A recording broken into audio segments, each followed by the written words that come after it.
Well, acting is my passion ya kan, dan saya jadikan acting ini sebagai karir. Ditindas oleh sistem kolonial.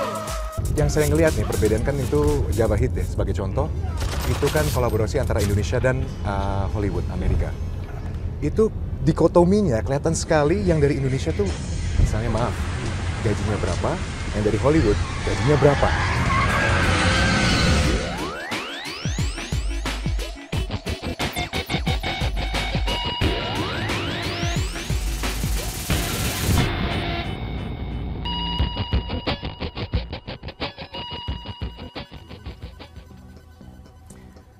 Jumpa lagi di At The Wheel.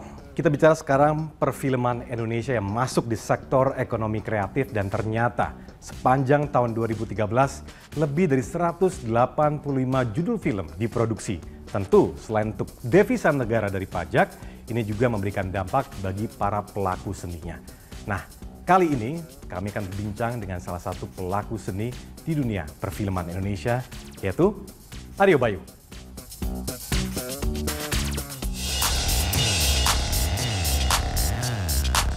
Dinamika pertumbuhan produksi film di Indonesia membuat Aryo Bayu Wicaksono tidak berhenti berkiprah.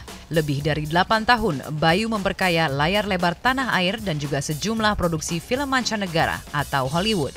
Selain telah berperan sebagai tokoh nasional yang juga Presiden pertama Indonesia, Soekarno, Bayu juga telah bekerja sama dengan sejumlah aktor tenar seperti Mickey Rourke dan Kellen Lutz di film Java Hit.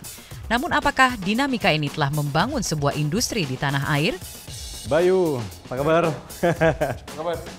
Baik. Sehat ya? Sehat. Oke, mumpung lagi nggak sibuk, bisa kita curi dulu waktunya ya. Nanti Boleh. ngobrol-ngobrol lebih banyak lagi ya. Oke.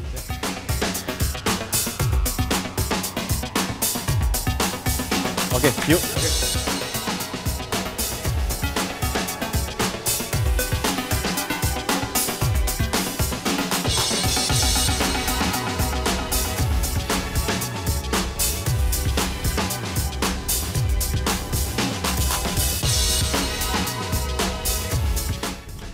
Lebih dari 8 tahun berputar di dunia film. Nah, sekarang di mata Bayu sendiri, industri film Indonesia tuh kayak apa sih? It's uncertain. Oke. Semuanya juga masih belum begitu solid kalau menurut saya, dalam arti secara fundamental perindustrian film sendiri. Saya masih sampai sekarang juga masih harus nunggu kerjaan juga sih. Jadi in that respect, saya ngelihatnya bahwa it's not belum begitu konsisten. Walaupun growth-nya sih sedang tinggi. Nah, dengan ketidakpastian itu sebenarnya profil Bayu sebagai aktor sendiri kesulitan juga nggak sih sebenarnya? Iya, karena well, acting is my passion ya kan, dan saya jadikan acting ini sebagai karir. Dan kalau ada beberapa waktu deh dari pengalaman saya di mana saya 2 bulan 3 bulan tidak ada kerjaan, saya harus menunggu film yang bagus, dan film-film bagus juga di Indonesia itu agak sedikit jarang. Jadi it's either you wanna go commercial or you wanna stay true to your identity. Itu jadi juxtaposition-nya itu seperti itu.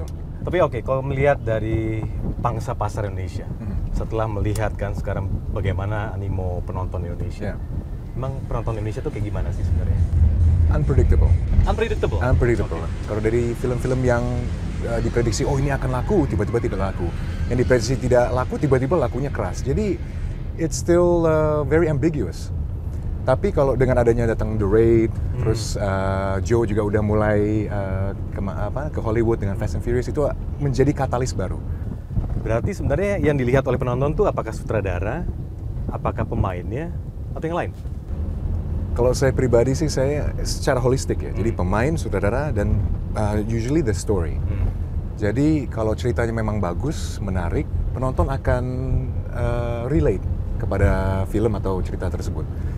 Di Amerika pun, kayak waktu itu saya pernah bermain film Java Hit. Yes. Java Hit itu juga sebelum kita keluarkan secara komersial, itu ada kayak sebuah sebuah survei-nya dulu.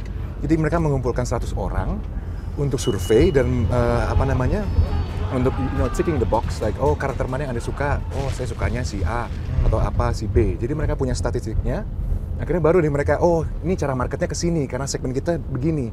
Hitung berarti. Terhitung banget. Seberapa jauh sih gapnya kok lihat dari pelaku industri di Indonesia dengan pelaku industri di luar? Mungkin ini ada beberapa faktor. Satu, yang saya ngelihat nih perbedaan kan itu Java Hit ya sebagai contoh. Itu kan kolaborasi antara Indonesia dan Hollywood, Amerika. Itu dikotominya kelihatan sekali yang dari Indonesia tuh, misalnya gajinya berapa, yang dari Hollywood gajinya berapa. Jauh. Jadi itu kan insentif juga Jauh bagi mereka. Jauh bro. Oke. Sistemnya yang jauh ya? Iya. Sistem kerja. Sistem kerjanya Oke. dan kompensasinya atau ya upahnya sih kalau menurut saya. Kok gitu boleh saya tanya nggak? Ya. Kalau dari tidak perlu terlalu detail tapi Ya. lebih ke range ya. Perbedaan pendapatan yang diperoleh Bayu pada saat bermain di salah satunya Java Hit atau let's say Serangoon Road dibandingkan dengan apa yang sudah Bayu jalankan di Indonesia. Boleh nggak sedikit? It's a bit personal, tapi I know. The range itu sangat berbeda sih. Saya bersyukur sekali waktu saya syuting Serangoon Road. Serangoon Road-nya HBO itu I got paid per day. Per day? Per day. Jadi kalau seandainya saya hanya ada 1 scene, I get paid the same. Kalau misalnya ada 10 scene, I get paid the same. Dan boleh saya katakan sih memang jauh sekali. Ya kan? Oke. Kalau di Indonesia tidak seperti itu ya? Kita sedang mencoba dan kita sudah menerapkan. Cuman ada elemen-elemen lain yang masih belum pada konfigurasinya gitu. Kondisinya seperti apa sih memang? It's hard to say karena saya juga hanya pemain. Saya bukan produser atau saya bukan. It's okay. Cuman as a player, kalau dari hemat saya sih uang sih masih menjadi salah satu isu terbesar. Oke. Kalau kita memiliki dana yang pas, scriptwriter yang hebat, director yang hebat, pemain yang bagus, dan kita fusion mereka bareng-bareng dengan marketing team dan semua, everything is a teamwork soalnya di film. Kita mendapatkan semua teamwork ini dengan baik. Ya semoga harapannya akan bisa mendapatkan penonton atau accolades yang bagus juga. Oke, Teko dari sisi kontrak sekarang ya.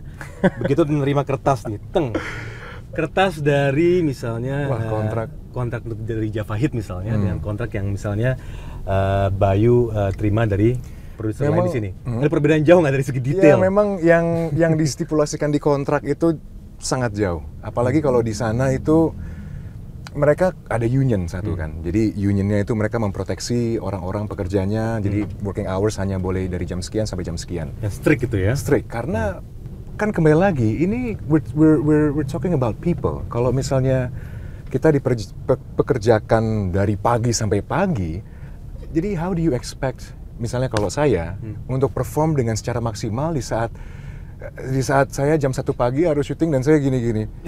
Jadi itu agak sedikit berbeda. Dihitung ya? Seperti itu tidak dihitung ya? Tidak dihitung. Kembali lagi pas saat penonton menonton, pemainnya yang sedang ngantuk dan tidak bisa convey emosi yang sedang ingin di show gitu ya. Orang juga akan merasa, man, it's not believable. Don't watch this movie ya kan, ini aktornya atau lightnya kemarin nggak bagus, padahal lighting man-nya juga di sini tidur. Ngantuk ya? Jadi aspek-aspek itu sih yang kalau menurut saya sangat krusial dan sangat integral, bahwa kembali lagi yang seperti Tommy bilang kan, sistemnya ini nih harus kita rubah. Itu saya punya satu Vespa tahun 45 dan selama 4 tahun saya casting film ya naik itu. Jadi saya nunggu film yang bagus tuh yang mana.